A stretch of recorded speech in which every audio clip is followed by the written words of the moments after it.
சிங்கம் அவ்வளவு ஈஸியா எதையும் தொடாது, தொட்டா விடாது.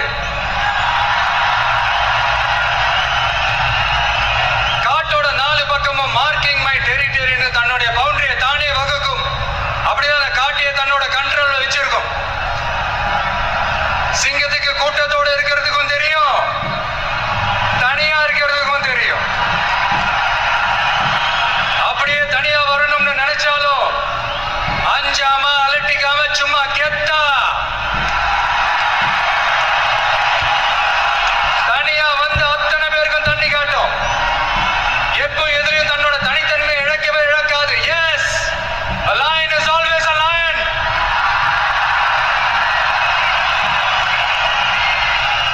There are so many jackals and other animals in the forest, but there will be only one lion. And even if it is single, it will be the king of jungle.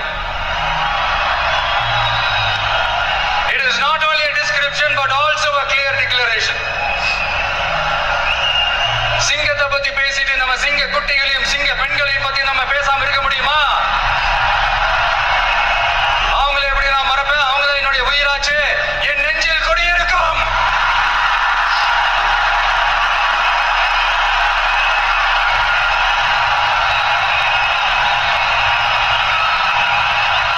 என்னுடைய தோழர்களுக்கும் தோழிகளுக்கும்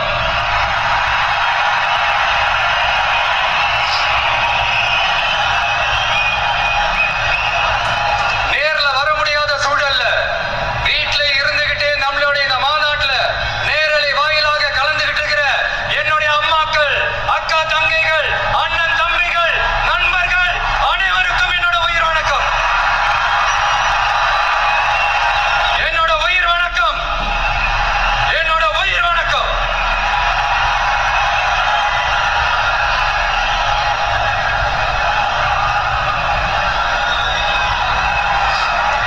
வீரம் விளையும் மாமதுரை மண்ணை வணங்குகிறேன். இந்த மதுரைனாலே உடனே ஞாபகத்துக்கு வரது சீறி பாஞ்சி துள்ளி குதிக்கிற யாருக்கும் அடங்காத காளைகள் விளையாடுற அலங்காநல்லூர் ஜல்லிக்கட்டு தான். நம்ம வைகை ஆறுதான். அழகர் ஆத்துல இருக்கிற வைபவம். மதுரை மீனாட்சி அம்மன். இந்த மண்ணோட உண்மையான குணம் உணர்வு பூர்வமான மண் இது. அது மட்டும் இல்ல, இந்த மண்ணில் வாழ்ற மக்களும் அப்படித்தான் உணர்வு பூர்வமான ஆளுங்க. நான் இந்த மண்ணில் கால் எடுத்து வச்ச உடனே ஒரே ஒருத்தரை பத்தி தான் மனசுக்குள்ள ஓடிக்கிட்டே இருந்தது. அவர் யாருன்னு உங்களுக்கும் தெரிஞ்சிருக்கும். சினிமானாலும் சரி, அரசியல்னாலும் சரி, நமக்கு ரொம்ப ரொம்ப பிடிச்சது புரட்சி தலைவர் எம்ஜிஆர் அவர்கள் தான்.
சொகுசு பயணம் போயிடலாம்னு திட்டம் தீட்டி வச்சிருக்கிறீங்க. அதானே ஜி? என்ன ஜி? ஒண்ணு மட்டும் சொல்றேன், தெரிஞ்சுக்கங்க. என்னதான் நீங்க இந்த நேரடி மறைமுக கூட்டணி குட்டிகரணம் போட்டாலும் தாமரை இலையில தண்ணியே ஒட்டாது. தமிழக மக்கள் மட்டும் எப்படி ஒட்டுவாங்க?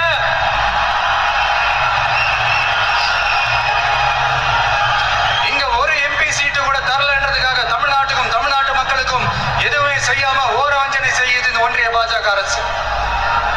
சங்கம் வச்சு தமிழ் வளர்த்த மண் இந்த மதுரை மண். அதனால இங்க அந்த கீழடியில கிடைச்ச ஆதாரங்களை எல்லாம் மறைச்சிட்டு எங்க நாகரிகத்தையும் எங்க வரலாறையும் அழிக்கிறதுக்காக உள்ளடி வேலை செய்யலாம்னு நினைக்கிறீங்க. தமிழ்நாட்டை தொட்ட என்ன நடக்கும் நீங்க பல உதாரணங்கள் இருக்குது. அதனால இதையெல்லாம் மறைச்சிட்டு எங்க மக்களை ஏமாத்திடலாம்னு மட்டும் நினைக்காதீங்க. மத நல்லிணக்கத்திற்கு பெயர் பெற்ற இந்த மதுரை மண்ணிலிருந்து சொல்றேன், உங்க எண்ணம் எல்லாம் ஒரு நாளும் ஈடேறாது.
உங்க வீட்டுல இருக்கிற உங்களுடைய வேட்பாளர் ஜெயிச்ச மாதிரி. என்னடா இவர் ஏதோ ஓவரா சொல்றாருன்னு நினைக்க வேணாம். பிராக்டிக்கலா அப்படிதான் இருக்கும், அப்படிதான் இருக்கணும். நீங்களும் அப்படிதான் நினைப்பீங்கன்னு நான் நம்புறேன். ஏன்னா இது நம்மளை விட நம்ம எதிரிகளுக்கு இன்னும் நல்லாவே தெரியும். அதனால எல்லாம் இந்த அதிகார பலம் எல்லாத்தையும் தூக்கிட்டு வந்துருவாங்க. வரட்டும், பாத்துக்கலாம். TVK will take it, TVK will meet it, TVK will compete with it and TVK will conquer it, TVK will conquer it.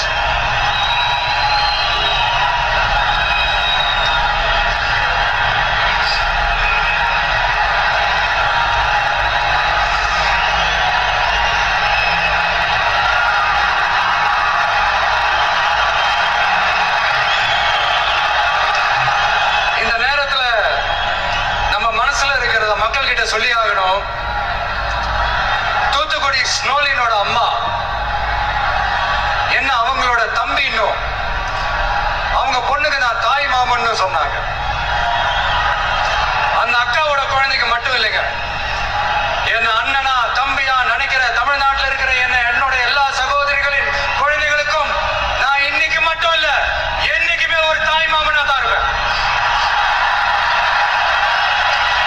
நீங்க எல்லாரும் என்னுடைய ரத்த உறவு, கூட பிறந்த பொறுப்பு. என் வீட்டு ரேஷன் கார்டுல வேணா உங்க பேர் இல்லாம இருக்கலாம், உங்க வீட்டு ரேஷன் கார்டுல வேணா என் பேர் இல்லாம இருக்கலாம். ஆனா நாம எல்லாரும் ஒண்ணுதான், உறவுதான். நமக்கு இடையே எந்த அரசியலும் உள்ள நுழையவே முடியாது. என்கிட்ட இருந்த உங்களையும் உங்ககிட்ட இருந்த என்னையும் எந்த சக்தியாலும் பிரிக்கவே முடியாது. அப்புறம் நான் ஒன்னும் இந்த மார்க்கெட் போனதுக்கு அப்புறம், ரிட்டையர் ஆனதுக்கு அப்புறம் அடைக்கலம் தேடி அரசியலுக்கு வரல. படைக்கலனோட வந்திருக்கிறோம். பவர்ஃபுல் ஃபோர்ஸோட, மாபெரும் படை வரிசையோட, எல்லாத்துக்கும் தயாராகி தான் வந்திருக்கிறோம். இவ்வளவு தயாரா நாம அரசியலுக்கு வர்றதுக்கு ரொம்ப ரொம்ப முக்கிய காரணம் ஒண்ணு இருக்கு. அது என்ன தெரியுமா?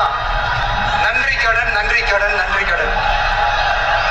கிட்டத்தட்ட ஒரு 30 வருஷத்துக்கு மேல நீங்க தான், நம்ம மக்கள் தான் என் கூட நிக்கிறீங்க, எனக்காக நிக்கிறீங்க, என்ன தாங்கி பிடிக்கிறீங்க, மனசுல ஏந்தி பிடிக்கிறீங்க, தாய் அன்போட மடியில ஏந்திக்கிறீங்க. உண்மையை சொல்லணும்னா வேற யாரை விடவும் எனக்கு இந்த அன்பையும் ஆதரவையும் கொடுத்திருக்கிறீங்க. என் மேல உயிரைய வச்சிருக்கிறீங்க. என்ன உங்க வீட்டுல ஒருத்தனாவே ஆக்கிட்டீங்க. நீங்க எனக்கு கடவுள் கொடுத்த வரம்.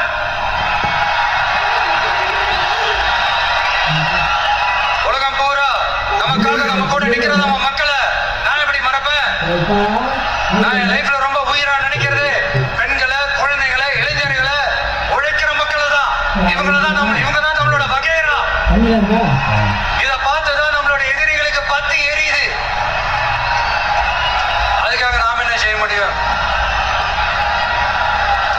அதனால நம்ம உறவுகளை, சொந்தத்தை, வகைராவை யாருக்காகவும் எதுக்காகவும் விட்டு கொடுக்க முடியாது இல்லையா? Here at this moment among this August gathering, I want to open my heart and say I enjoy people, I respect people, I worship people.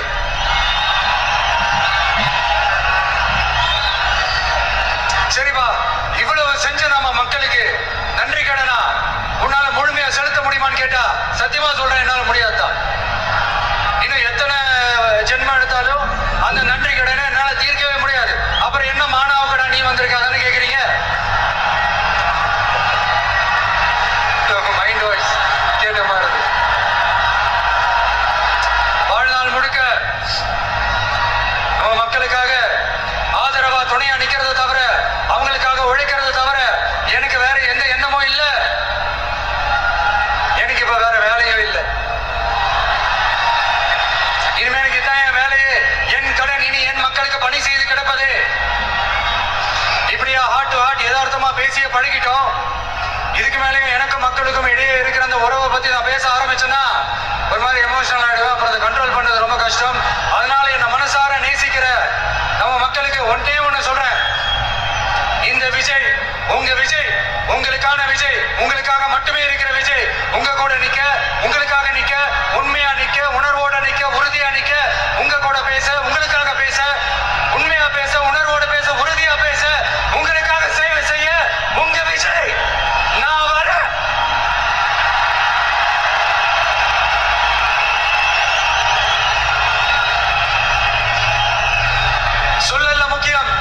செயல் செயல் செயல் தான் முக்கியம்.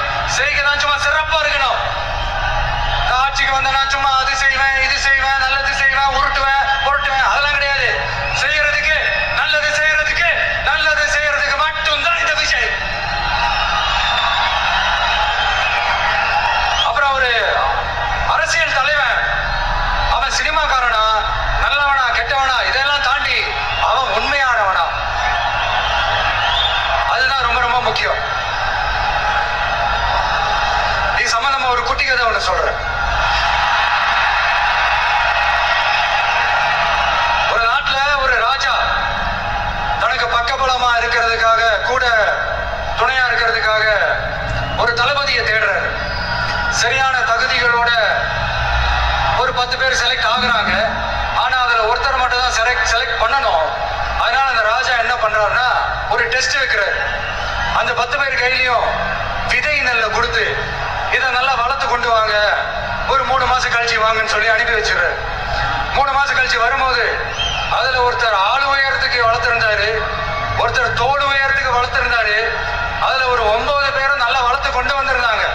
ஒருத்தர் மட்டும் வெறும் தொட்டியோடவே வந்தாரு.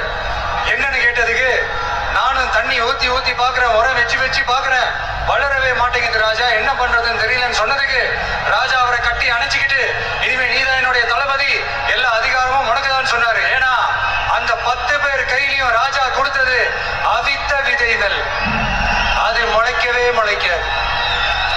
அந்த 9 திருட்டு பயலும் என்ன பண்ணிருக்காங்கன்னா வேற விதை நெல்ல வாங்கி அதை வளர்த்துட்டு ராஜாவையும் மக்களையும் ஏமாத்திருக்கிறாங்க. ஆனா இவர் மட்டும் உண்மையை போட்டு உடைச்சிட்டாரு. அதனால ஒரு நாட்டுக்கு திறமை எந்த அளவுக்கு முக்கியமோ அந்த அளவுக்கு உண்மையும் நேர்மையும் முக்கியம். இப்போ நீங்க எல்லாரும் தான் அந்த ராஜா. நீங்க தேர்ந்தெடுக்க போற அந்த தளபதி